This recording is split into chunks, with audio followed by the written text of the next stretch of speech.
Sanibonani bafethu. Namhlanje nginomlayezo nje omfishane oya kubo bonke abanama-driver's license abazi kahle nje ukuthi eh azange baze baye driving school futhi azange bayiphase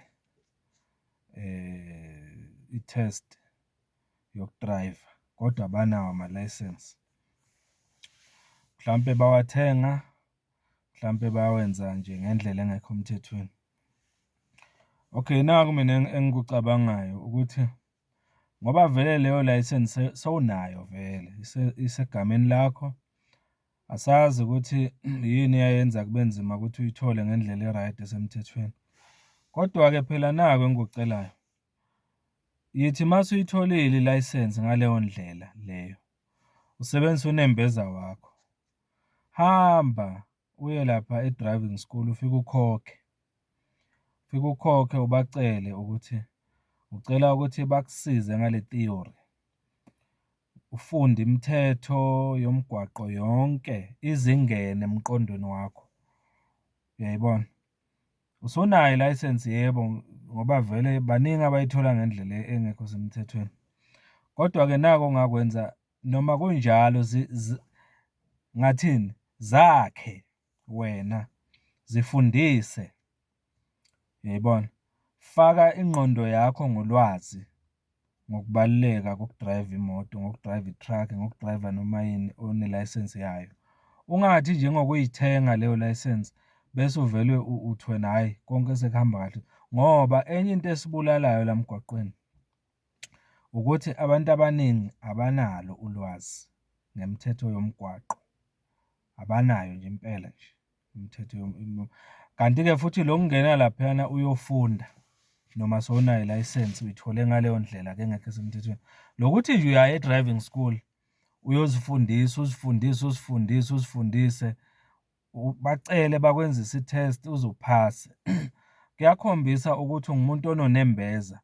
Uyazi ukuthi njengoba manje unale license uyodrayiva emgwaqweni okunabantu abaningi abahamba kuwo, uyolayisha abantu and all that. So kukwenza ukuthi nawe at least noma uyithole ngaleyo ndlela owayithola ngayo isigxekayo nayo, kodwa at least usuyiphethe-ke injalo i-license, uyakhona ukuthi uqhubeke uzifida ngolwazi nokubaluleka kokuthi emgwaqweni kufanele wenze kanjani, ufunde yonke leyo nto leyo. Yayibona? Ngoba manje ngeke bafethu sibe sibuka yonke lento eyenzakalayo e-South Africa. Siyazi e-South Africa bafethu iqiniso lihle nje, iningi labantu bayawathenga ama-license. Iningi labantu abayiphasi i-drivers test, basuke bekhokhile iningi labo. So yingakho mina ngithi i-solution la ngibona kuwukuthi uma-ke soyithengile kunjalo, ngoba vele kunzima ukuthi sibabambe sazi bonke laba abathengile nani nani. Wena owathenga i-license, thola i-driving school, uzakhe, uzifide ngolwazi lolu okwakufanele ulithole ngendlela esemthethweni wangalithola. Please bafowethu, siphelelwa abantu emgwaqweni, siphelelwa iy'ngane kabuhlungu ngento ebingagwemeka nje. Uyayibona? Ngento ebingagwemeka ngokuthi nje siyifundise.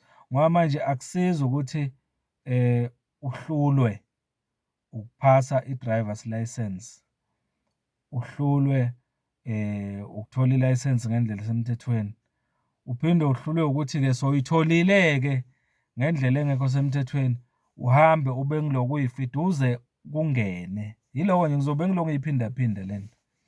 Hamba uyofunda e-driving school noma ngabe usunayo i-license. Uma nje wazi ukuthi wayithola ngendlela engekho right, yilokho engifuna ukusho. Please bafowethu, as a belief. Okokugcina sengiphethe, asihlonipheni bafowethu imithetho yomgwaqo.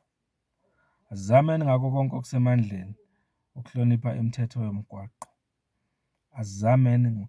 Uyabona nje makuthiwa leya tekisi ibi-overtake-a iy'moto ezi-more than one. Eish, kuyakutshela ukuthi lapho bekonakele kakhulu.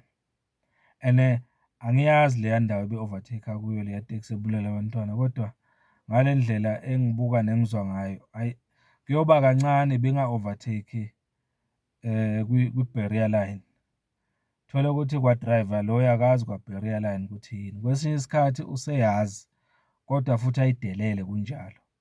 Athi mina ngingakwenza, ngiyayithemba le moto yami engihamba ngayo, inkabi le engihamba ngayo. Buka manje kwenzakalani. So, asiyifundise nje ukuhlonipha imithetho yomgwaqo. Uma ngabe ilayisensi sayithola ngendlela engekho right, asihambe siyozifida nge-knowledge le okwakufanele siyithole e-right ukuze si-drive.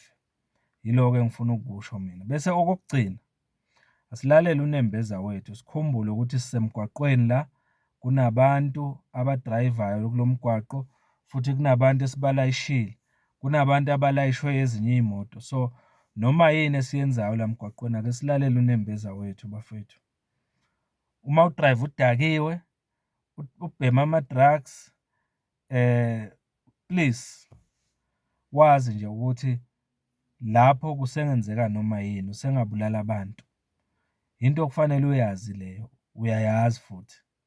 Ake nje sisebenzise umqondo wethu, sibe nanonembeza. Konke mina ngendlela engibuka ngayo kusuka kunembeza wakho. Uyayazi into e-wrong, ukuthi ku-wrong kwakuthi nje ilayisensi uyayithenga. Yayibona? Ku-wrong kwakuthi manje uya-overspeeda, ulayishe iy'ngane zigcwele la, uya-overspeeda. Ku-wrong kwakuthi overtake kuleyo ndawo o-overtake kuyo ene-barrier line. Ku-wrong kwako nalokuthi nje overtake ekhoneni, uyazi. Ku-wrong kwalokuthi ugijima nge-speed esiphezulu endaweni ka-60 wena uhamba ngo-120. That's very wrong. Ake sisebenziseni umqondo wethu bafethu, sisebenzise nonembeza wethu. Imizi ivaliwe iminingi layo njengamanje. Eminye imindeni iphelele emgwaqweni, akusenamuntu osele ekhaya. Naba abantwana, kuqalwa nje ngeviki lokuqala nje kuvulwa isikole, sekunje. Abantwana sebashonile. Uyibizani-ke le nto le? Bafethu, please man. Ake sihlonipheni imithetho yomgwaqo, ake sisebenzise unembeza wethu. Le video nje ngithi ngiyenzela lokho namhlanje, akukho okuningi. Sihlonipheni umthetho womgwaqo. Uma ngabe ilayisensi wayithenga, okay, siwayithenga-ke isingeyakho-ke. Wayithola ngaleyo ndlela wayithola.